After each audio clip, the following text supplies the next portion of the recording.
지금 흐름이 이렇게 전개됩니다.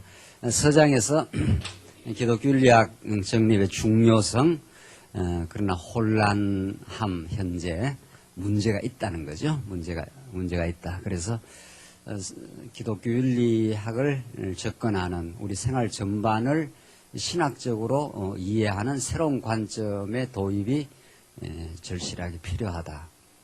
지금까지의 기존의 관점으로는 우리의 삶 전체를 총체적으로 신학적으로 정당하게 이해할 수가 없다. 우리가 왜 지난날 죄악에 몸부림쳤던지 지금 하나님 은혜 가운데 평강을 누리고 살아가는지 또 앞으로 우리가 겪어야 될 시련의 과정은 어떠한지 또 하나님께서 시련을 통해서 우리를 키워가고자 하는 하나님의 복된 뜻은 무엇인지 아직도 우리가 하나님 부르시는 날까지 겪어야 될 그 모든 일들 그것이 어떤 의미를 갖고 있는지 이런 것들을 이해하기 위해서는 성경 전체가 우리 가르치는 올바른 그 정당한 올바른 그 신관이 필요하다. 모든 우리 연구소가 추구하는 이 통합학문, 성경신학적 관점에서 모든 지금까지의 집안 학문을 정립하는 것은 새로운 성경이 가르치는 신관으로부터 가능하다. 이 신관은 이제 하나님께서 당신을 보여주기로 작정하신 언약 성취의 그 방식인데 이런 그 신관이 정립되어야 모든 제반 이제 학문들이 다 정립된다. 이게 이제 신학 아닙니까? 이게 성경인 거죠. 성경을 통해서 하나님 어떠신 분인가가 정립되어야 제반 모든 학문들이 하위 학문들 일반적으로 말해서 뭐 마음에 관한 학문, 인간의 성장에 관한 학문, 뭐 지금 우리가 검토하는 윤리에 관한 학문, 삶의 아름다움에 관한 학문, 뭐 자연에 관한 학문, 뭐 전부 이것들이 하위 학문들이죠. 심리학이고 교육학이고 뭐 윤리학이고 미학이고 자연과학이고 뭐 이런 것들이죠. 이런 것들이 하나님이 다스리고 통치하는 우주 가운데 있는 제반 측면들이죠. 인간의 마음의 현상이라는 게 있고 인간이 계속해서 성장해 간다는 게 있고 어떻게 살아가는 것이 합당한 삶인가 하는 것이 있고 아름다움이라는 것이 무엇인가 자연 환경은 왜 이렇게 전개되고 천하 만물이 이렇게 움직여 나가는가 뭐 이런 것들 아직 수십 가지 더 이 자연 우리 하나님이 통치하는 세계 속에 있는 거죠. 그러니까 이런 모든 제반 학문들이 정당한 그 의미가 부여되려면은 성경이 가르치는 하나님이 하나님답게 그 바르게 정립되어질 때 모든 것이 그 자리매김이 정확하게 되고 의미 부여가 올바르게 되는 거죠. 그러니까 이 신관이 흔들리면, 신관의 왜곡이 오면, 오늘날 현대 정신은 신의 부정, 신이 죽었다 하는 그 신의 부정으로부터 인간이 이 모든 마음과 성장과 윤리와 아름다움의 주체가 되고자 하는 것, 이런 거죠. 이게 그 니체 이후 현대 정신의 그 무신론적, 전투적 무신론입니다. 아주 신에 대해서 아주 적극적으로 부인하고 인간 스스로 자기의 마음을 컨트롤할 수 있다. 인간 스스로 성장해 갈 수 있다. 인간 스스로 올바른 삶을 살 수 있다. 뭐 이런 거 아닙니까? 우리는 성경이 가르치는 바에 따르면 하나님을 하나님답게 알아야 하나님 안에서 우리 마음의 평화를 얻을 수 있다. 하나님 안에서 우리 인간이 올바르게 성장할 수 있다. 하나님 안에서 우리는 올바르고 정당한 삶을 살아갈 수 있다. 뭐 이런 그러니까 하나님을 인정하고 하나님을 바르게 알고 나오는 모든 이 밸런스가 맞아 들어가는 거죠. 하나님 모르면 다 이게 혼란이 옵니다. 이 모든 것들이 마음의 혼란이 오고 인간이 제대로 성장의 푯대를 잃어버리고 올바름이 무엇이라는 것을 자기 인간 나름대로 규정을 하고 그런 가치관의 혼돈이 오는 거죠. 자, 이렇게 되어 있습니다. 그래서 우리는 이 새로운 관점의 도입이 필요하다. 지금 우리가 기독교 윤리학을 하지 않습니까?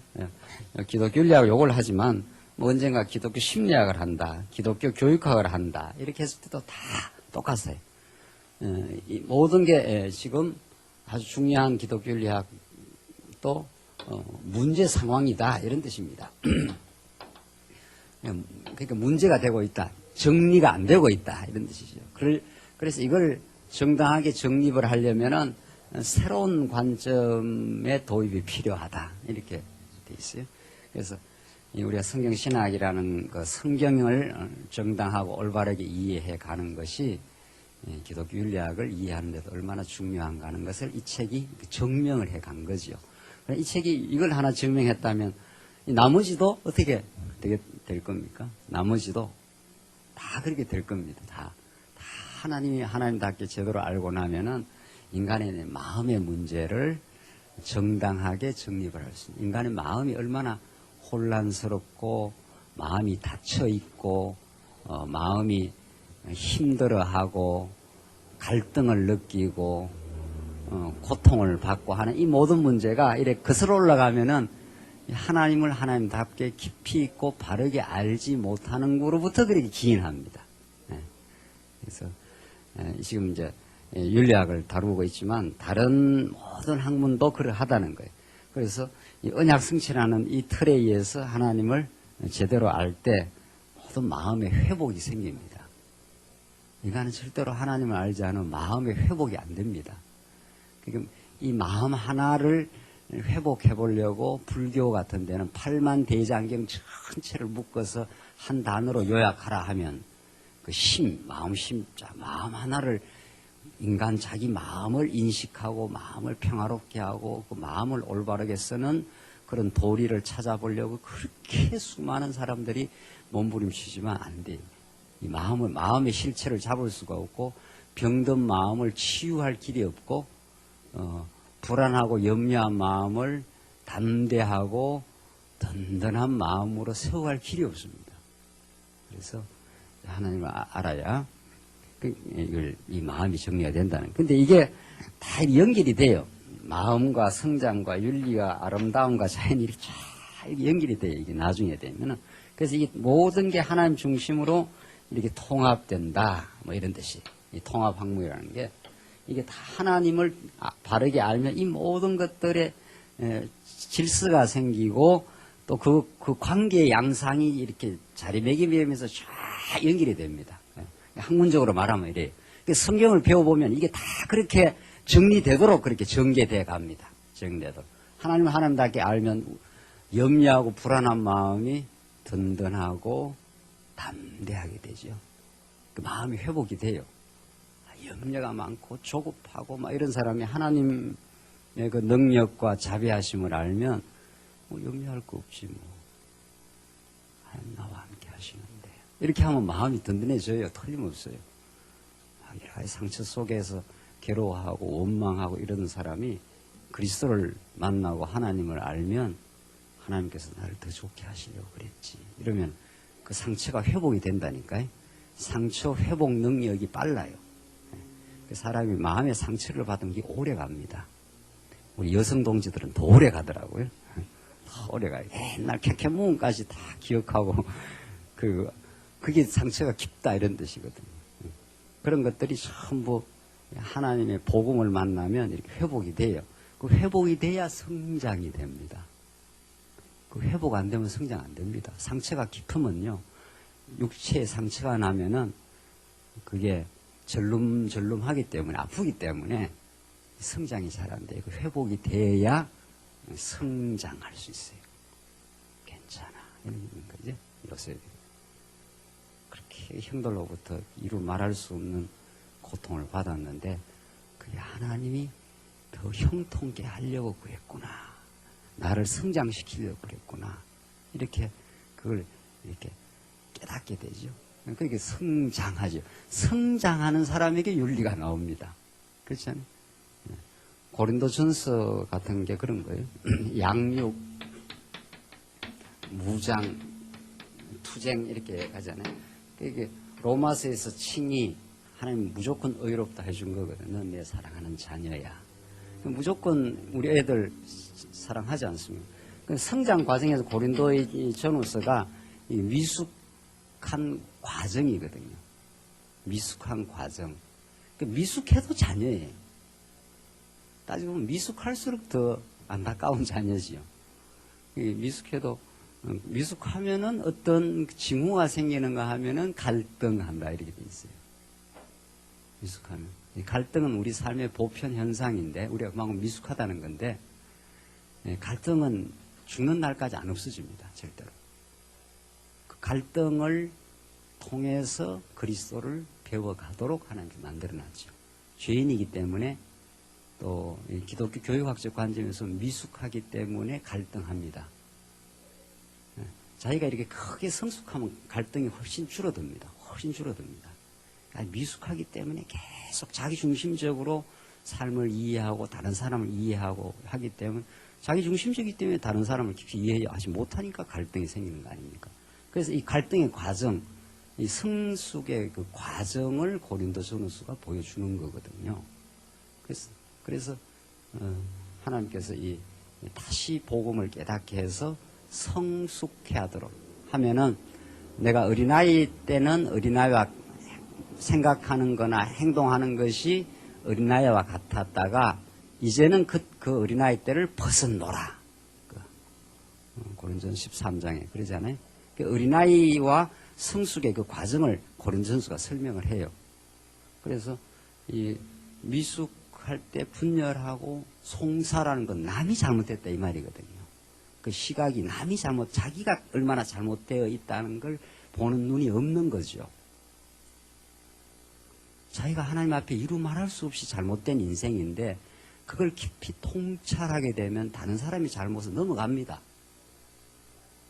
자기가 의롭다는 생각, 자기가 올바른 생각 때문에 남이 잘못됐다는 게 자꾸 들어오고 그걸 지적하고 이제 정죄하고 하지 않습니까? 그러면 이제 갈등이 생기는 거죠.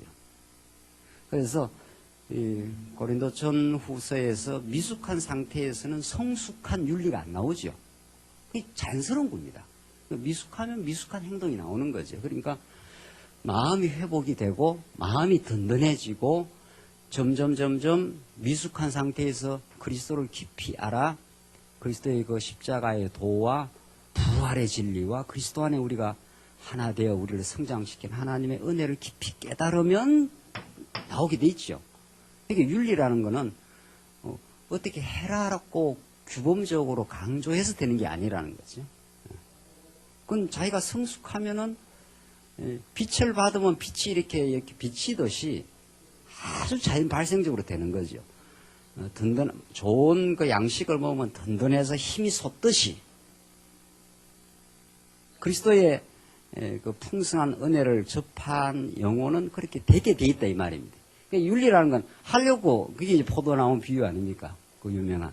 너희가 내 안에 붙어만 있으면은 아름다운 열매를 어떻게 해요? 맺히게 되고 나로부터 떨어지면 아무것도 할 수 없다. 우리가 아무것도 할 수 없다. 그러니까 마음이 회복 안 되면 아무것도 안 됩니다. 그렇겠죠? 이 순서가 그렇게 돼 있어요. 이게 심리학이고, 이게 교육학이고, 이게 윤리학이고, 이게 미학이고, 이게 뭐 자연과학이고 이런데, 이게 전부 하나님이 어떤 분이냐에 다 걸려 있다는 거죠, 이게. 다 걸려 있고, 이렇게 쭉 연결이 돼 있습니다, 이렇게. 그러니까, 마음이 회복이 안 되면 인간은 손 하나 까딱도 안 합니다. 그 싫으면 여러분들, 물 한 잔 떠주는 것도 싫잖아요. 그렇죠? 싫으면 말이라. 싫으면 그게 마음이 동해야 마음이 동하면 물 한 잔 떠드는 정도 아니고 내 몸을 불살하게 헌신도 하지만 마음이 싫으면은 당신은 떠먹으라 이제 이렇게 소리가 나오는 게 그런 거예요. 싫으면 까딱도 안 합니다. 그 마음이 움직여야 사람이 이제 움직이기 시작하는데 마음을 누가 움직이냐는 거예요. 아무도 영혼의 마음을 움직일 수 있는 권세가 없습니다. 그러니까 돈 힘이나 권력의 힘은 사람을 껍데기를 움직일 수 있지만 마음을 움직일 수가 없어요. 돈을 갖다 대면 사람이 움직여요. 왜냐하면 돈이라는 유익 때문에 움직여요. 그 사람은 돈의 도구가 되어서 움직이는 거지. 권력을 갖다 대면은 권력은 무섭기 때문에 안 움직이면 피해가 온다고 생각하니까 움직인다니까요. 그러나 영혼은 절대로 어떤 다른 것으로 움직이지 않습니다. 인간의 마음과 그 영혼은. 그렇죠? 복음으로만 움직이는 거죠. 하나님의 사랑의 깨달음으로만 인간은 움직이기 시작하는 거죠. 하고 싶다 이런 거, 그리스도를 위해 살고 싶다 이런 게 이제 나오는 거죠. 마음이 평화를 얻고 나면, 그렇죠? 그러니까 마음의 평화가 얻어지지 않으면 아무것도 안 됩니다. 할 수가 없습니다. 교회 봉사를 할 수가 없어요. 그러니까 마음이 힘든 사람 보고 교회 봉사하라면 죽으라는 이야기죠. 되지도 않고요. 그래서 우리가 이게 성경신학 이 세 관점, 이제 우리가 이야기 첫 시간인데 이 세 관점을 도입했다는 게 지금 기독윤리학 어떤 구체적인 내용 들어가기 전에 세 관점 도입, 언약 성취로 하나님을 하나님답게 바르게 계속 성경을 통해서 우리가 안다는 건 이 모든 것의 회복입니다. 이 모든 것들이 자리매김. 이게 하나님이 없으면 마음이 이쪽으로 움직이고 성장이 안 되고 뭐가 옳을 바른지 모르고 이렇게 막 혼란스러운 이 세상사가 이렇게 지금 돌아오고 있습니다.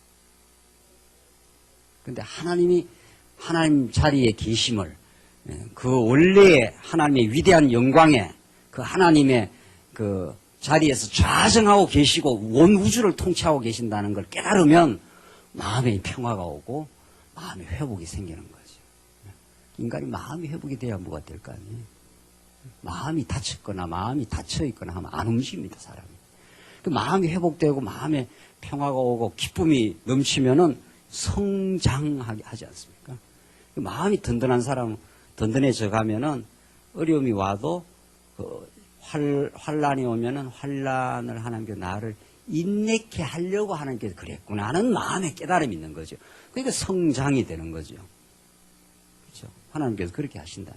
그래서 성장되면은 윤리는 그리스도를 접한 사람의 마지막 결과인데 접해가는 사람 또 성장해가는 사람 그 성장해가는 사람 고린도 전후서처럼 이런 그 분열과 송사의 갈등이 이렇게 무장 단계로 넘어가면 충분히 부모로부터 충분히 은혜를 충만하게 깨달으면 쓱 성장하지 않습니까? 그러면 동생을 이렇게 돌봐준다는 거예요. 큰 형이 충분하게 부모로부터 좋은 음식과 좋은 잠자리와 무조건적 은혜와 사랑을 충분히 받고 나면은 동생 돌보지 마라 해도 돌본다는 거 아니에요. 그렇게 되죠. 그게 성장하게 되면 나오게 되어 있습니다. 그렇죠? 이게 아주 자연스러운 귀결이고 하나님은 하나님답게 그래서 이 하나님에 대해서 바른 관점을 도입하는 것에 모든 것의 회복이 마음의 회복이 일어날 거고 진짜 제대로 성장해 갈 거고 성장해서 든든해지니까 포도나무에서 열매가 그렇게 맺혀 가겠지요. 아름다운 거와 마찬가지로 어떤 걸 같아요. 그래서 지금 우리 성경신학이라는 게 앞으로 그렇게 진행될 것이다. 성경의 총체적인 진리가 드러날수록 지금은 우리가 기독교 윤리학의 개관을 우리가 했죠. 그 목적이 무엇이고 과정은 어떻게 돼 있고 실제 생활은 하나님께서 어떻게 인도해 가신다는 걸 우리 지난 시간까지 전체 그림을 그렸죠. 자, 이런 그 기독교 윤리학의 내용을 이제는 성경신학적 논리에 의해서 정당화하겠다. 봐라. 정말 성경은 하나님이 주도하셔서 우리의 삶을 붙들고 인도해 가시고 성장의 길로 안내하고 마침내 그리스도의 향기를 만들어 가시는 하나님의 놀라운 능력이 하나님이 그렇게 해 가신다는 것을 보여준다는 걸 성경 전체의 논리를 통해서 이제 확인해 보겠다는 249페이지 한번 보십시다. 자, 그래서 제 4장 이제 들어가는데 기독교 윤리학의 성경신학적 논리입니다. 본장에서는 위에서 밝힌 기독교 윤리학의 개념을 위에서 이제 앞장에서 전체 그림을 그렸지 않습니까? 개념을 성경신학의 언약 성취사적 논리와 구조를 통해 그 정당성을 밝히려 한다.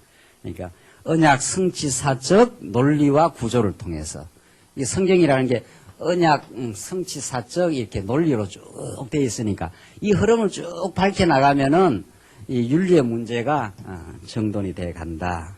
그래서 여기 성경신학이란 언약 성취의 구조를 통해 하나님 살아계심과 속성을 증거하는 논리다. 하나님의 살아계심, 존재죠. 계심과 속성을 드러내는 하나님이 살아계신다는 그 살아계심과 그리고 그가 얼마나 위대한 속성을 가지고 있는가를 성경을 통해서 언약 성취사를 드러내면 그것이 윤리에 적용이 된다 이런 뜻이죠. 예, 우리가 살아가는 모든 생활에 하나님 진짜 살아계시면 그렇죠? 살아계신다는 걸 믿어지면은 그 거룩한 삶이 자연스럽게 나온다. 이게 안 믿어지면은 살아계시면 안 믿어지면 내가 주인 노릇 하려니까 갈등을 이제 일으키는 거죠. 하나님 살아계심을 진짜로 믿으면 저 사람의 마음도 하나님 인도하고 내 마음도 하나님 인도한다는 걸 정말 그래 믿으면 일단 갈등이 이제 쫙 깔아앉는 거죠. 내가 주인 노릇 하려니까 갈등이 생기는 거지. 두 번째, 그분이 얼마나 능력이 많다는 거, 얼마나 신실하다는 거, 얼마나 자비롭다는 것을 알면 그 자비 속에 내가 살아감을 깨달으니까 마음이 그 감사가 생기는 거죠. 그 자비하심과 신실하심과 그런 자비하심을 깨달으니까 그렇게 깨닫고 살겠죠. 뭐 그렇죠. 뭐 그렇게 살아가고 그렇게 살겠어요. 자기가 마음에 훈훈함과 자비하심으로 충만해지니까 그걸로 채워지면 인간은 채워져야 나갑니다. 자기 결핍감이 있으면 결코 이웃을 사랑할 수가 없죠. 그렇죠? 그래서 하나님으로부터 충분히 채워지면 나가게 되어 있습니다. 사랑은 오래 참고 하는 건 전부 그리스도를 가리키는 건데 그리스도가 하신 일이에요. 그게 원래 궁극적으로는. 자기 유익을 구치 아니하고 예수님은 하나님의 아들이기 때문에 충만합니다. 그러니까 자기 유익을 구할 필요가 없는 거죠. 그분이. 그죠? 그분은 자기 유익을 구할 필요가 없어요. 자기 유익을 구하는 건 자기가 결핍되어 있으니까 다른 사람을 통해서 결핍을 채우려고 하는 거 아닙니까? 그 욕망 아닙니까? 그렇죠? 자기가 그리스도는 하나님의 아들이기 때문에 하나님이 갖고 계시는 자충족한 영광을 충만하게 가지고 있기 때문에 자기 유익을 구할 필요가 없어요. 그러니까 베푸는 거죠. 그리스도는 자기를 주어 생명을 주어 우리를 세우는 거 아닙니까? 그 은혜와 사랑에 우리가 충만하게 느끼면 다른 사람을 이렇게 이용해갖고 내 결핍을 채울 일이 없어져요. 자기가 충만하고 넘치니까. 그래서 흘러나가는 거지. 그래서 윤리가. 그러니까 그런 하나님의 속성을 성경에서 자꾸 깨달으면 그게 우리의 삶과 윤리라는 건 삶이니까 그 삶과 직결이 되어 있다는 거죠. 네. 내가 얼마나 그 하나님의 자비하심으로 충만하게 채워져 있는가, 채워지고 있는가, 그 깨달아가고 있느냐 하는 만큼 자기가 충만하게 채워지면 더 채울 일이 없어요. 예수의 사랑이 최고이기 때문에. 또 하나님의 사랑에 입정으로 오신 예수를 통해서 충만하게 채워지니까 내가 이 땅에서 더 막 아글아글 얻어야 될 게 없다 이 말이죠. 그러니까 그 다음부터는 흘러나가는 거죠. 내가 충만해졌으니까. 그렇죠. 그러니까 완전한 사람은 없어요. 충만하게 채워지고 있는데 그러니까 어린 아이보다는 우리가 더 채워졌으니까 우리가 어린 아이를 사랑하지 않나요? 그 사랑은 내리 사랑 아니에요. 밑에 사람 위를 사랑할 수가 없어요. 힘이 없으니까. 그러니까 충만하게 채워져 가는 사람으로부터 차고 흘러서 이렇게 넘쳐나가는 거죠. 그렇게 돼 있어요. 그래서 이 살아계심과 속성이 삶과 절대적으로 연결이 돼 있다. 살아계심이 안 믿어지면 불안해진다. 그러니까 뭐 거룩한 생각이 나겠어요. 불안한 사람에게 거룩한 생각이 나겠어요. 마음에 안정이 와야 거룩한 생각이 나가게 돼 있죠. 다른 사람을 깊이 생각하는, 자기 유익을 굳이 아니하는, 모든 것을 참는다는 건 자기 세계가 든든해야 참아요. 자기가 약한 사람은 참지를 못해요. 그렇잖아요. 그리스도와 깊이 연결되어 있고 그 깊이 있는 걸 깊이 깨달아 가는 사람은 든든하기 때문에 오래 참게 되죠. 그럴 거 아니에요. 그래서 이 하나님의 살아계심과 속성이 윤리하고 직결되어 있고 진짜 내가 깨닫고 있느냐를 점검할 수 있죠. 생활의 그 실제를 통해서. 내가 자꾸 못 참는다 이러면 아직 내가 깊이 모른다 이렇게 보면 되겠죠. 이런 성경신학적 관점에 하면 신학이 어떤 하위 영역이든지 간에 언약과 성취의 구조에 의해서 자리매김되어야 하며 궁극적으로 하나님 발견적인 의미가 부여될 때 올바른 신학이 성립되는 걸로 간주된다. 이 하위 영역들이 이 모든 것들이 요 자체의 목적이 있는 게 아니다. 지금 계속해서 우리 확인한 대로 거룩한 생활 자체가 목적이 아니다. 그렇죠? 기독교 윤리는 거룩한 생활 자체가 목적일 것 같으면은 하나님이 거룩한 생활을 만들어버리면 되는 겁니다. 그렇잖아요? 하나님이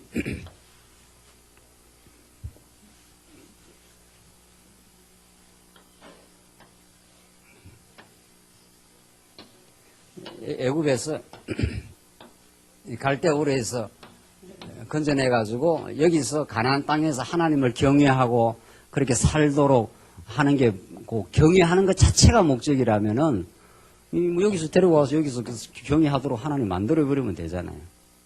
하나님 만들 수 있어요. 능력대로. 근데 이스라엘 백성 역사는 여기 와서 뭐 하나님 찬양하고 경외하는 그게 이스라엘 역사가 아니라 여기서 잠깐 불러놨다가 여기 들어갔다가 400년 종살이 했다가 여기서도 한 열흘만 하면 데려갈 수 있는 길을 갔다가 40년을 돌렸다가 뺑뺑 돌렸다가 또 들어가서 또 전쟁 치르고 정복하고 그 다음에 또 대적들이 얼마나 사사시대 때 많이 공격을 하고 다윗 시대 때도 금방 왕을 세우는 게 아니고 계속해서 사울의 도전 속에서 살고 그래서 이제 왕이 되고 솔로몬이 성전 짓고 또 타락하고 그래서 헛짓하다가 어디 가고 바벨론 갔다가 70년 또 살고 돌아오고 뭐 여기서 살아서 경외하는 건 몇 시간 안 돼요 사실은. 다윗 때 막 찬양하고 하는 거는 얼마나 경외하고 살았습니까. 그러니까 이스라엘 역사를 보면은 경외하는 거 마지막 열매만 만들려면 하나님 당장 그냥 만들어 버리면 되잖아요. 경외하는 게 목적이 아니고 최종 목적이 아니라 경외하며 거룩한 삶을 사는 이 거룩한 이 죄 가운데서 회복이 돼가지고 이제 찬양이 터지고 이게 거룩한 삶이 나오잖아요. 요게 목적이면 뭐 이렇게 할 게 없다는 거죠. 이 죄 가운데서도 회복 가운데서도 마지막 거룩한 생활 가운데서도 하나님 발견적 의미가 드러나야 된다. 하나님을 깨닫게 되고 그분으로 내가 산다 하는 것을 그분을 더 믿고 발견하도록 하나님 만들어 가신다는 거죠. 그래서 우리 옛사람을 이 거룩한 생활 가운데 예수 믿고 거룩한 생활로 우리 인도되는데 여기서도 계속 죽는 날까지 옛사람과 싸우잖아요. 이스라엘 백성들 여기 가나안 땅에 넣고 나서도 계속 이방 도전 속에서 하나님만 바라도록 만들어가는 거거든요. 하나님 발견이 목적이에요. 하나님을 깨닫고 그에게 경외하는 게 최종 목적이지 거룩한 삶 자체가 목적이 아니에요. 그러니까 거룩한 삶의 그 기쁨을 누리려면은 죄악된 삶의 고통을 느껴본 사람이라야 거룩한 삶이 얼마나 좋다는 걸 아는 거죠. 그래서 거룩한 삶의 이 기쁨의 농도는 이 죄악된 삶 속에서의 고통이 얼마나 괴로웠다는 것을 많이 느껴본 사람이 이걸 느낍니다. 그래서 하나님이 이렇게 하신다는 거예요. 그래서 그 고통의 과정, 이 고난의 과정, 광야 40년의 이 처절한 고난의 과정을 거치고 나서 이 가나안 땅이 젖과 꿀이 흐르는 땅이 좋은 거죠. 그러니까 우리는 고난이 없이 어떤 그 행복을 자꾸 얻으려니까 하나님 뜻하고는 반대인 거죠. 하나님 고난을 치르라는 거죠. 고난을 겪어볼 수밖에 없다. 고난을 겪어야 옛사람이 무너지고 속사람이 자라니까. 그래서 이 하나님 발견적 의미, 그래서 이때라야 신학의 통일성이 확보되고 신학의 궁극적 목적인 하나님의 영광 선포가 확인될 수 있다. 아, 정말 대단하시다.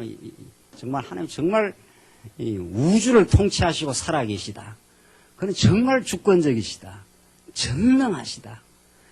그런 그 하나님을 그 영광이 인간의 마음 속에 성장 속에 아름다운 거룩한 삶 속에서 막 확 드러난다는 거죠. 그래서 이 죄악의 몸부림이 깊어야 내가 도저히 할 수 없구나. 이걸 깊이 깨달은 사람이라야 거룩한 삶을 살았을 때 하나님이 그렇게 하셨습니다. 이렇게 나오지요. 그렇잖아요. 지금 모든 기존 신학에서는 인간이 자꾸 노력하고 애쓰고 영성 수련하고 방법 쓰고 이렇게 하면 자꾸 된다는 거 아니에요. 성경은 어떤 방법으로도 안 된다는 거죠. 왜? 하나님이 그렇게 불순종 가운데 가두어 놨기 때문에 400년 종사를 해놨기 때문에 나와서 하는 일은 40년 동안 계속 뭐만 하는 겁니까? 계속 범죄만 하는 겁니다. 그 범죄하면서 옛사람을 자꾸 없애고 속사람을 자꾸 하나님께서 키워가는 거예요. 인간으로서는 할 수 없게 만들어 놓고 하나님이 하도록 그렇게 만들어 가시는 역사. 어제 그 중용 강의를 들어보니까 인간이 할 수 있다는 거예요. 인간이 자기 그 갈등의 상황을 조화의 상황으로 만들어 갈 수 있다는 거예요. 이게 완전 인본주의. 인간의 그 정말 밑바닥을 아직 모르는 소리죠.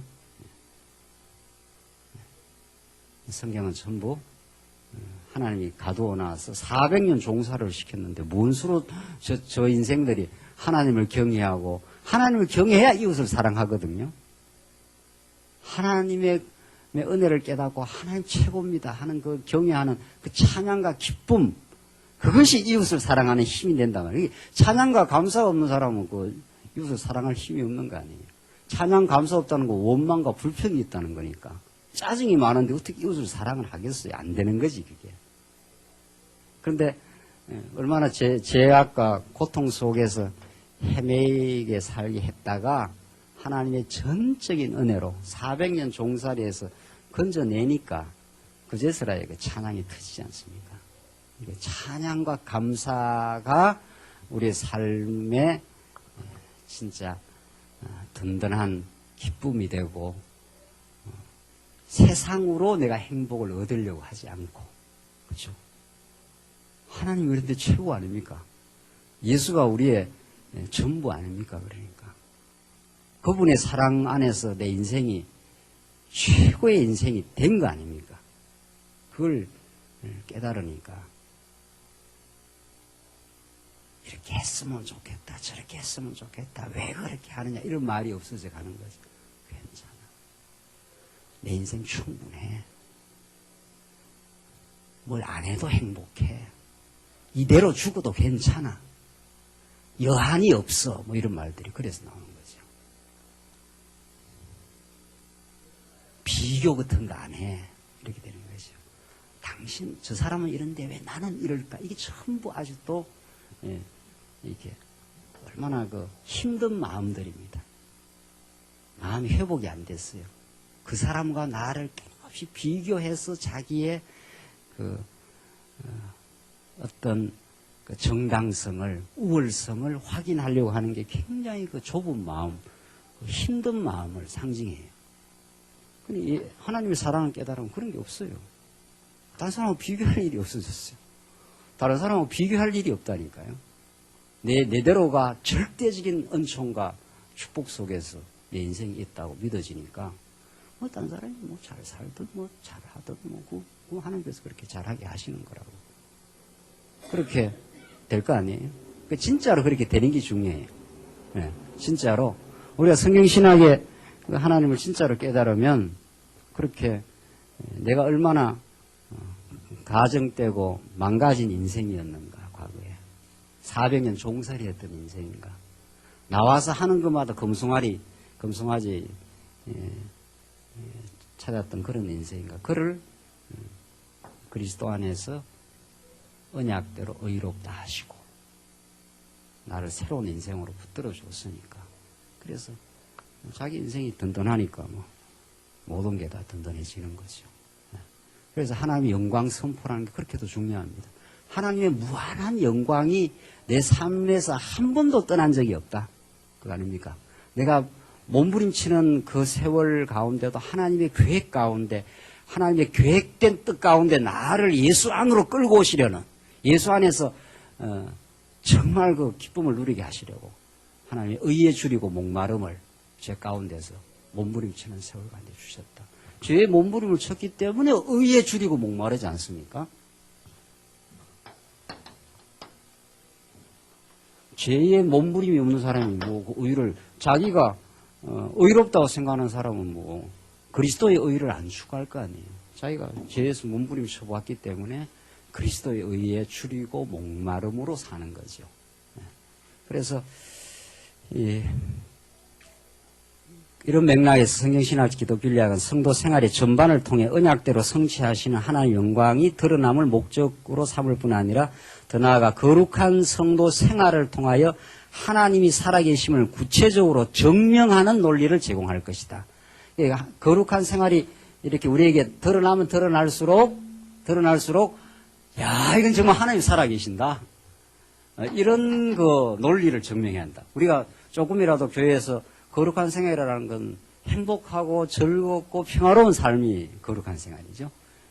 거룩한 삶이라는 건 이 세상에 속한, 땅에 속한 죄악으로 덕지덕지 붙었던 갈등하고 집착하고 더 못 가져서 안달하고 이런 삶으로부터 해방 사건, 이 세상으로부터 전적으로 구별된 하나님의 그 은혜 사건, 그게 이제 거룩한 은혜 아닙니까? 그 은혜를 누리고 이렇게 기쁨이 있는 사람은 이게 하나님이 이렇게 하셨구나. 나는 그렇게 할 수가 없었어. 나는 그냥 고통뿐이었어. 나는 집착뿐이었어. 나는 저걸 얻어야 내가 행복하다고 하는 결핍감에 사로잡혀 있었어. 이런 거 아닙니까? 근데 하나님의 사랑으로 충만해지고 저 가니까 그 거룩한 생활을 느끼는 것이 이게 하나님 인도다. 하나님 살아계심을 증명하는 일이다.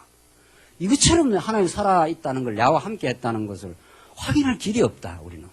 그렇게 되는 거죠. 여러분과 제가 예수를 믿는 거, 기쁨을 누리는 거. 그래서 그런 기쁨이 있는 사람은 뭐 교회를 위해서 봉사하지 마라 해도 합니다. 그 사람은 뭐 그냥 그 기쁨과 충만함이 있는 사람은 그걸 안 하고는 못 살아요. 그래서 중요한 거는 우리가 복음을 복음답게 아는 거, 하나님 하나님답게 아는 거. 그래서 마음이 회복되고 성장해 가는 거. 그래서 충분히 성장하고 먹으면 그냥 아주 지속적으로 합니다. 아주 무섭도록 이렇게 그 저력이 생겨서 힘이 쭉쭉쭉쭉 뻗어나가는 거죠. 성장된 사람은 그렇게, 성장해 가는 사람은 그렇게 한다는 거죠. 하면 할수록 그게 더 힘이 나죠. 하면 할수록. 그게 하면 할수록 하나님의 살아계심을 더 느끼니까. 정말 하나님 인도하시는구나. 이걸 느끼니까. 그 과정이 있어요. 그 과정이, 이런 과정은 거칩니다. 이런 과정은. 성경 그렇게 해서 길어요. 네. 그냥 요 자체, 거룩한 생활 요 자체가 목적이면 여기 딱 갖다 놓고 하면 되잖아요. 그렇게 안 해요. 그래서 400년에서 깊은 자기 발견. 그래서 무너지고 또 무너지고 무너지면서 하나님 우리를 새롭게 세워간다는 이 광야의 이 성장. 그렇죠? 그래서 하나님이 살아계셔서 이 약속의 땅으로 인도했구나 하는 그 깨달음. 이게 정말 성도 생활을 잘해야 된다가 아니라 우린 잘할 수 없던 인생을 잘하도록 거룩한 인생으로 끌어가시는 그 살아계심을 힘차게 느끼는 거죠. 정말 하나님 살아계심을 그렇게 느껴서 가요. 그런 사람은 뭐 그렇게 살겠죠. 그래서 이게 이제 전체 논리인데 4장 4-1 기독균리학의 구약 이제 신학적 논리 한번 보십시다. 이제 구약 전체를 통해서 이걸 이제 증명해 갈 건데 구약은 하나님이 여호와 되심을 증거하되 첫째는 역사 섭리를 통해서 둘째는 찬양을 통해서 셋째는 예언을 통해서 보여준다. 그러한 모든 방편들은 장차 오실 메시아를 언약하고 있다는 점에서 통일성 있는 신학적 의미를 가지고 있다. 그래서 이 통일성 있는 복음을 계속 공급받으면 그렇게 된다는 거예요. 근데 기존에서는 이게 성경 자체가 이게 통일성이 없으니까 어떨 때는 은혜를 가리켰다가 어떨 때는 율법 같았다가 해야 된다고 그랬다. 이게 뒤죽박죽이 되니까 마음이 뒤죽박죽이 되는 거죠. 어떨 때는 하나님께서 그렇게 다 하신다 했다. 어떨 때는 내가 마음을 발동을 해야 된다고 했다가. 이러니까 이게 마음에 혼란이 생기니까 성장이 안 되죠. 마음에 혼란이 있으면 성장이 안 되거든요. 마음이 질서가 생겨야 사물이 이렇게 바르게 보이고 하나님의 은혜로 이렇게 뒤덮여 있다는 것을 이렇게 보게 돼야 성장합니다. 애들 잘 먹고 잘 재우면 성장하지 않습니까? 부모가 평안한 가운데서 잘 이렇게 좋은 거 먹이고 그때그때 때를 따라서 먹이고 잘 때 충분히 저하면 알게 모르게 쭉 성장합니다. 그 성장하면 그렇게 한다니까요. 그 성장이 안 됐다 하면은 지금 먹을 걸 제대로 못 먹었다 이렇게 봐야 되겠죠. 그래서 이 통일성 있는 신학적 의미, 구약의 어떤 메시지라도 예수 그리스도를 가르치고 있다면 통일성 있는 그 진리가 계속해서 공급이 되기 시작하면 그게 충분하면은 그 다음에는 윤리는 자동으로 나온다는 거죠. 이 중에서 가장 기본이 되는 계시 방편은 물론 역사에서의 언약 성취이다. 하나님은 자신이 언약대로 이루시는 여호와이심을 역사 가운데서 확정하신다. 그것이 창세기에서 에스더까지의 역사서이다. 그러한 하나님의 언약이 역사에서 그대로 성취될 때 언약 백성들은 하나님의 살아계심과 위대한 속성을 알게 되고 하나님을 찬양하게 된다. 역사는 시가를 만들어내는 찬양을 만드는 하나님의 그 섭리라는 거죠. 그래서 이것이 욥기부터 아가스에 이르는 시가서이다. 마지막은 선지서이다. 이는 모세 언약의 근거에 한번 무너지게 했다가 다시 세우시는 하나님의 사역을 예언한다. 이것이 이사야에서 말라기까지 선지서다. 자, 이게 이제 구약이라는 거죠. 우리가 잘 알고 있는. 이러한 구약의 구조는 기독교 윤리학과 관련하여 너무도 명쾌한 논리를 제공한다. 자, 우리가 이제 구약을 쭉 그렇게 이제 배워왔는데 이것하고 이제 윤리하고는 어떤 그 관계가 있느냐 이거죠. 성도 생활이란 언약대로 이루어 가시는 하나님의 사역 가운데서 이루어지는 것이다. 그리고 언약은 창세전 하나님의 작정에 근거한다. 그러므로 모든 성도 생활, 그것이 죄악된 생활이든 거룩한 생활이든 간에 근본적으로는 하나님의 작정대로 이루어 가는 것이요. 구체적이고 역사적인 차원에서는 언약대로 이루어 가는 것이다. 그러므로 성도 생활이란 그것 자체가 목적적 가치를 가지는 것이 아니라 하나님의 언약 성취를 보여주는 계시의 방편이다. 자, 그러니까 거룩한 생활 자체가 이게 목적이 아니라 이거는 하나님의 그 살아계심을 위대한 영광을 보여주는 계시 방편이라는 거예요. 우리 삶 자체가 하나님의 영광을 이렇게 드러내고 있는 방편이다. 자기 삶 속에서 그걸 느끼고 다른 사람도 이렇게 변화하는 걸 보잖아요. 우리는 교회 생활을 통해서 나도 이렇게 내가 전에 같으면 굉장히 이런 부분에 대해서 원망이 많았을 건데 이게 하나님이 하신다고 이렇게 믿어지는구나. 이게 하나님의 그 계시가 드러나고 있다는 걸 깨닫죠. 자기만 깨닫는 게 아니고 다른 사람도 이렇게 변하는 걸 보잖아요. 우리가 속회에서 교제를 하거나 식사하고 나서 이렇게 교제를 하고 참 힘들었지만은 하나님께서 이 모든 과정들을 합력해서 이루어 간다고 이렇게 믿어진다고. 그러면 그 사람을 통해서 하나님 살아계심이 보여요. 교제라는 게 어떤 교제를 해도 우리는 하나님 발견적 의미가 교제에서 드러나게 되어 있습니다. 이 말씀을 깨닫는 사람은. 그러니까 내 삶이라는 건 어떻게 보면 좀 좁은 거 아니에요. 여러 사람과 교제할수록 다른 사람을 통해서 하나님의 살아계심이 드러나니까 더 분명해지는 거죠. 그러니까 우리가 교회 생활을 충실하게 하면은 하나님 발견적 의미가 더 풍성해진다는 게 그런 뜻입니다. 저 사람이 어떻게 저렇게 변했을까? 저 하나님 살아계심의 역사구나. 말씀을 좋아하고 막 전에 삶에 혼란이 와가지고 마음에 혼란이 많던 사람이 마음에 질서가 생기고 마음이 전보다 훨씬 든든해져가고 이런 거 보면은 그 사람이 살아계심을 정면하고 있는 현장이. 그러니까 우리가 오늘 이 현장이 전부 하나님의 살아계심을 보는 눈이 보는 그 현장이라는 거죠. 우리가 그런 그 눈이 있으면 그렇죠. 새로운 그 성경신학적 하나님 중심으로 우리 삶을 보겠다 이런 뜻 아닙니까? 그렇죠? 그래서 이 점에서 볼 때 역사서에서 나타난 성도 생활의 구약 성도의 생활은 모두 하나님이 언약대로 성취해 가시는 과정적 섭리의 사건들이다. 이 때문에 언약과 성취의 역사라는 구절을 보지 못하게 되면 구약 성도의 생활을 신학적으로 성화시켜 해석할 수 없다. 현존 기독교 윤리학은 구약의 성도들의 생활을 통해 하나님의 언약 성취의 위대한 사역과 속성을 발견하지 못하고 단지 오늘날 성도 생활의 도덕적 차원의 모델이나 규범을 추출하는 오류를 범하고 있다. 자, 이게 무슨 말입니까? 이게 아브라함으로부터 시작해서 모세를 통해서 자, 다윗을 통해서 장차 오실 메시아까지 이렇게 하나님은 이스라엘 백성들을 계속해서 인도해 가고 있지 않습니까? 인도해 가는 걸 통해서 여기서 또 어떤 걸 떼내 가지고 율법에서 이런 규범이 있으니까 이걸 우리더러 이렇게 지켜야 된다. 이렇게 떼낸다는 거죠. 지금 하나님은 당신의 영광을 이렇게 지금 계속해서 다윗 시대까지 구약 아브라함으로도 불러서 모세 시대를 400년 종살이 시키고 모세 시대를 거쳐 광야를 거쳐 약속 땅으로 들어가고 다윗을 통해서 하나님께서 이 하나하나 모든 과정이 하나님의 영광을 지금 드러내는 과정이죠. 언약 성취는. 그러니까 어떤 과정도 하나님 발견적 의미하고 연결되어 있는 거죠. 어떤 생활도 생활의 모든 생활이 근데 또 어떤 본문을 떼내가지고 규범화시키거나 또 어떤 본문을 통해서 성도님들 이렇게 살아야 됩니다라고 기능화시키거나 그 기능화나 규범화밖에 없습니다. 성경을 규범화하거나 기능화합니다. 이거 반대가 복음화 아닙니까? 복음이라는 건 하나님을 발견하는 거죠. 모든 생활을 통해서.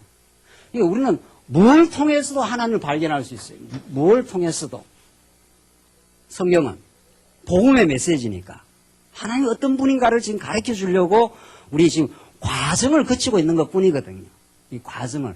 그래서 성도의 성숙은 시간이 걸린다는 거 아닙니까? 거쳐야 이게 깨달아지고, 거칠 걸 다 거칩니다. 고난도 거치고, 형통도 거치고, 뭐 별 갈등도 거치고, 다 이게 거쳐가기 때문에 시간이 걸리고, 그 시간이 걸려가는 그 과정을 나중에는 즐기게 되는 거죠. 하시겠지. 더 좋게 되겠지. 이걸 겪어야 내가 인생이 되겠지. 이래야 내가 옛사람이 무너지지.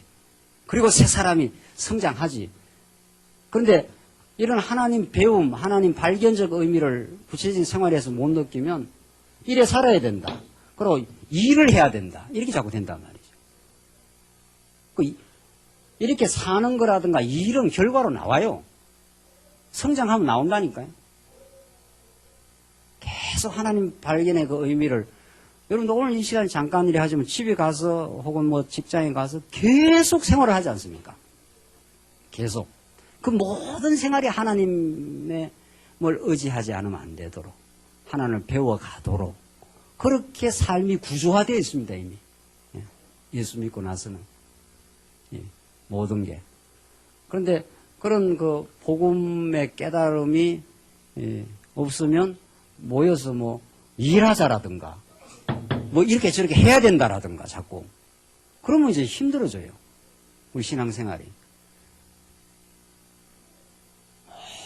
모든 걸 통해서 하나님 배운다고 하는 그 의미가 살아나면 점점 시간이 지나갈수록 이렇게 약한 사람이 강건해질 것이고 마음이 다친 사람이 열리게 될 것이고 그렇게 점점 성장해 갈 거 아니에요. 하나님 그렇게 하셔요. 하나님. 그래서 이게 율법주의고 그렇죠? 이게 기능화가 이 세속주의고 그렇습니다. 율법주의는 자꾸 뭘 해야 된다고요. 그 해야 된다고 해서 해야지 되는 게 아니거든요. 그리스도로 충만하면 하게 되지 않아요. 하게 된다니까요. 하고 싶어서. 그래서 이 과정적 섭리의 삶이라는 것이 그렇게 중요해요. 하나님이 지금 살아계심을 그 모든 과정을 통해서 지금 보여주고 있다. 지금 그런 거죠. 그래서 제일 밑에 보십시다. 그러한 역사 가운데서 하나님 언약 성취의 섭리를 통하여 하나님 살아계심을 확증하여 알게 되면 언약 백성들은 하나님 위대한 속성을 찬양하고 감사하는 노래를 부르게 된다. 이것이 시가서의 핵심 내용이며 성경신학적 기독교 윤리학이 주목하고 그토록 강조하는 거룩한 생활의 기초이다. 그래서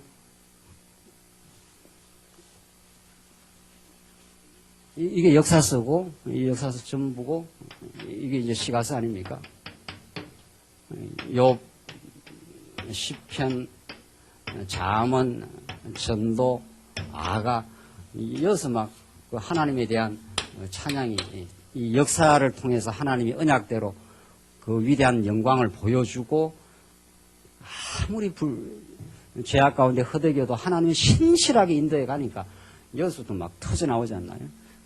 이게 이제 거룩한 생활의 기초라는 거예요. 그 복음은 이걸 이제 터뜨리는 거죠, 결국은. 하나님 살아계심과 그 자비하심은 우리 인생의 마음 속에 하나님을 이렇게 발견하여 찬양하고 감사하도록 그렇게 만드는 거죠. 이것이 터지면 그 다음에 열매는 그냥 이거는 아주 너무 자연스러운 거죠. 너무 자연스러운 거예요. 그러니까 그 흐름이 그렇게 돼 있다. 성경신학, 구약 구조가. 이 구약 구조를 보면은 이게 이제 마지막 열매인데, 그렇잖아요? 열매인데 이게 뿌리가 되고 줄기가 되어서 마지막 열매로 거룩한 생활이 나오겠죠. 이웃을 사랑하고 오래 참고 다른 사람을 있는 대로 수용하고 비판하거나 정죄하지 않고 하나님이 저 사람을 저렇게 하셨구나 라고 이해하고 이게 다 기도 아름다운 열매 아닙니까? 이게 안 나오는 거는 찬양이 없다는 거고 찬양이 없는 건 하나님을 하나님답게 지금 잘 모른다. 이렇게 되죠. 하나님을 하나님답게 제대로 정말 알게 되면 하나님 정말 전능하셔. 난 능력 있는 존재가 아니야. 하나님 진짜 신실하셔. 나는 얼마나 불신실하고 형편없는 인생이었어. 하나님 주권자야. 주인 노릇 안 하게 되겠죠. 하나님 주권자를 진짜 알면 자기 주인 노릇 안 한다는 게 이게 거룩한 열매입니다. 나는 주인이 아니야. 하나님 지금까지 인도해 왔어. 앞으로도 인도해 가실 거야. 그게 얼마나 편안하겠어요. 내가 주인 노릇 안 하면은. 내가 주인 노릇 안 하면 다른 사람을 이렇게 통제 안 하려 하겠지요. 그렇잖아요. 지금 다른 사람 통제하느라고 하나님의 영광을 얼마나 놓치고 있는지 모릅니다, 우리가. 우리 자녀들, 우리 옆에 사람들을 이렇게 통제하느라고 시간을 다 보내요. 내가 주인 노릇 하느라고. 그러니까 내 조그마한 삶 속에서 어떤 자기 영광을 취하려고 통제하느라고 이 무한한 하나님의 영광을 다 놓쳐요. 우리가. 그런다니까. 이게 죄악된 생활이었습니다. 자기가 다른 사람을 통제하느라고 갈등하고 있느라고 그 무한한 하나님의 은혜의 영광을 놓치고 산다니까요. 그런데 하나님의 그 주권을 진짜 잠언서에서 깨닫게 되면 그래서 지혜가 나온다는 거 아닙니까? 그래서 지금 이제 기독교 윤리학은 여러분들이 성경을 이제 많이 배우고 이렇게 왔는데 이 말씀이 어떻게 지혜화되고 있는가? 잠언은 욥 시편 잠언 전도 아가는 인격화되고 있는가? 그 부분을 자꾸 이렇게 살피시고 그렇게 깨달아가고 있는가 느끼시고 그게 부족하면 더 말씀을 간절하게 받으시고 그 진리가 내 삶 속에 어떤 그 지혜로 역사하고 있는 건가?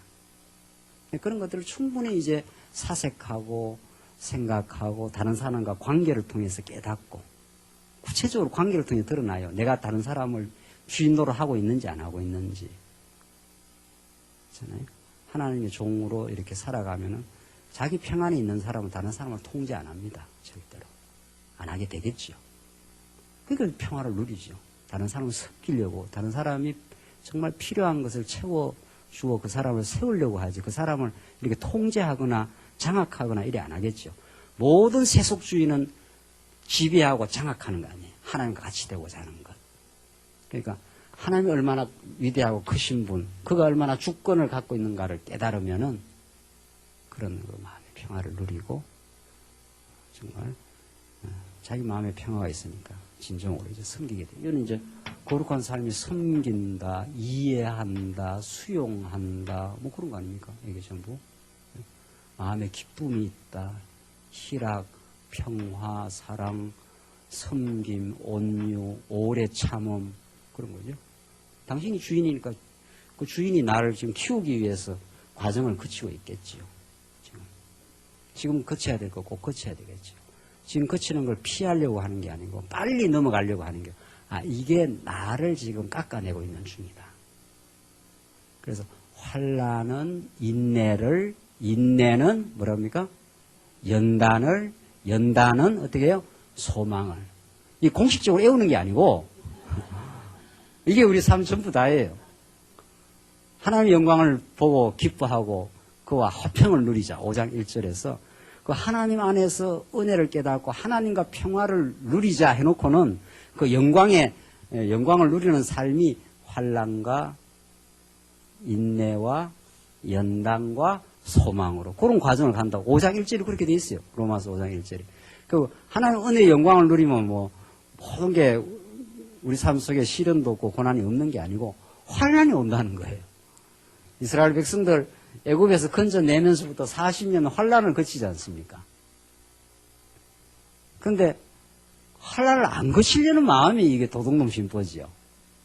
하나님은 환난을 거치도록 되어 있는데 그 다 뭐 도둑놈 심보를 갖고 있어도 거칩니다. 갖고 있다고 안 거치는 것도 아니에요. 거칠 거 어차피 거쳐요. 괜히 저항을 하고 있는 것 뿐이죠. 하나님의 뜻에. 언젠가 무너지고야 맙니다. 하나님은 아주 집요하기 때문에 이런 것을 언젠가는 무너뜨려요. 그래서 기어이 무너뜨립니다. 하나님. 기어이 무너뜨려서 두 손을 바짝 들도록 그렇게 만들고 마시는 하나님. 진짜 당신이 주권자입니다. 이렇게. 진짜 하나님 주권자입니다. 이렇게 깨닫도록. 내가 할 수가 없었습니다. 내가 발부둥 쳐봐야 조금 있으면 어떻게 된다고요? 무너집니다. 결국 무너져요. 그래서 그 주권을 깨닫고 찬양하게 되고 이 땅에 사는 거 다 잠시 잠깐이거든요. 근데 이게 우리는 이 땅에서 이루어야 돼. 이 땅에서 이걸 막 끝까지 하고 해야 돼. 그게 이 기능주의입니다. 기능화. 이 일을 끝까지 해야 된다는 거예요.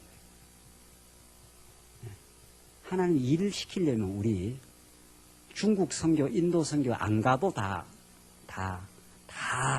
우리 말씀 듣는 사람 되게 한다니까요. 왜 그러면 여러분과 저에게 그런 과정을 준비하고 그걸 생각하고 동참하고 또 진행하고 금방 되겠어요? 또 시간이 걸리지 않겠어요? 우리가 여기까지 오는데도 수십 년의 과정을 거쳐왔는데 그 복음이 떨어지면 그곳에서 자라고 또 자라는 걸 지켜보고 또 기도하고 후원할 게 있으면 후원하고 이렇게 해서 그 사람들 그 과정에서 하나님이 하신다는 걸 하나님이 우리로 하여금 하나님의 영생의 말씀을 듣고 우리도 영생의 말씀을 증거해서 그들이 생명을 얻어 자라는 걸 보게 하시려고 그 과정에서 하나님이 해가신다는 걸 배우게 하시려고 그렇게 우리를 쓰고 있는 것 뿐입니다. 그렇잖아요? 더 하나님 배우라고 그러니까 그런 일을 하면서 하나님을 배우라고 하는 거지 그 일을 기능적으로 잘 하라고 해서 뭐 하나님 우리 시킬 거나 뭐 있습니까? 뭐 지금 뭐 다 중국에 있는 성도 예수 다 믿으라 하면 믿어버리는 거죠. 그 일이 목적이라면. 그렇지 않나요? 그 일을 통해서 하나님을 배워가는 마음, 깨달아가는 마음, 하나님을 의지하는 배움이 중요한 겁니다. 그러니까 한순간순간이 다 중요하다니까요. 우리 인생에서 중요하지 않는 것이 있었나요? 없습니다. 몸부림쳤던 죄악도, 갈등의 시간도 다 하나님을 발견하고 자기를 발견하는데 의미 있다. 이렇게 되어 있습니다. 모든 게 의미 있습니다. 정말 의미가 있었다. 지금 겪고 있는 그 환난이나 갈등도 하나님을 발견하고 자기를 투명하게 발견해 나가는데 의미 있다. 이렇게 되어 있습니다. 이 기독교 윤리학이에요. 모든 삶이 하나님의 눈으로 바라보는 것 아닙니까? 그렇죠? 이게 언약 성취사로 확보가 됐다는 거예요. 이 거룩한 생활이 나오기까지. 그걸 또 깨닫고, 또 깨닫고, 또 깨닫고, 또 깨닫고 하면서 이 시가스의 깨달음이 깊어지고 넓어지고 하죠. 깊어지고 넓어져야 넓은 생활이 나올 거 아닙니까? 그렇죠? 사람이 깊어지고 넓어져야 깊어지고 넓어진 신앙 인격으로 자라는 게 중요합니다. 기능적으로 뭘 잘하는 게 중요한 게 아니고 요거는 몇 번 잘하다 끝나요. 자기 인생이 깊어지고 넓어지지 않으면 몇 번 잘하다 끝난다니까요. 어떤 일을 하면. 그렇겠죠. 근데 그 사람이 자꾸 깊어지고 넓어지면 그 일의 수준이 자꾸 달라져요. 보는 시각도 달라지고 상대방을 대하는 마음도 달라지고 전에는 옆에 사람을 적당하게 대했다면 자기가 하나님의 은총 속에 그렇게 더 은혜를 누리게 되면 다른 사람도 하나님의 은혜를 누리고 있는 사람으로 바라보고 존중하고 그렇게 되겠죠. 그게 중요한 거죠. 기독교 윤리학에서 하나님을 배우는 게 중요한 거죠. 그 뭐 일 자체야 뭐 일이야 하나님께서 수준대로 일 시키는 겁니다. 요 정도 하나님 키우면 요 정도 일을 시키는 거고, 이 정도 키웠으면 요 정도 일을 시키는 겁니다. 이 정도 키우면 이 정도의 일을 이렇게 시켜요. 요 정도 키워놓으면은 요 정도 일밖에 못 해요. 그치? 예. 일은 다 하고 살아요, 여러분. 일은 다 나름대로 하는데, 하나님 이렇게 그리스도의 형상을 닮아 장성한 분량까지 이렇게 자라면, 하나님의 시야가 넓어지겠어요. 그렇죠? 이렇게 하나님 키우십니다. 이렇게. 그래서 정말 저를 키우시려고 이 크고 위대하신 하나님, 그 놀라우신 하나님, 그 자비가 끝이 없는 분, 그 용서하심이 끝이 없는 분, 그의 은혜의 영광에 절절한 것, 그 놀라운 감격과 찬양을 만드시는 하나님, 이 복음입니다. 이 복음의 충격과 깨달음과 날마다 삶 속에서 이걸 배우고 또 배우고 하다 보면 자기도 모르게 점점 세월이 갈수록 정말 깊어지고 넓어져서 큰 하나님의 사람으로 점점 이렇게 자라겠죠, 우리가. 그 과정에 많은 실패의 과정이 있습니다. 그래서 많이 무너지면서 깨닫습니다. 많이 실수하면서 그리스도 많이 전부입니다. 라고 그리스도를 더 바라보게 돼 있는 인생으로 하나님 만들어 가시죠. 그러니까 시간이 걸린다는 거, 그리스도만이 우리의 전부라는 거, 그걸 하나님이 뼈저리게 깨달아 가도록 인도해 가시는 거. 그러다 보면 거룩한 열매는 그 수준만큼 나오는 거니까, 여러분과 저희를 그렇게 인도해 가는, 그걸 발견하는 게 중요합니다. 쉬었다 하시죠.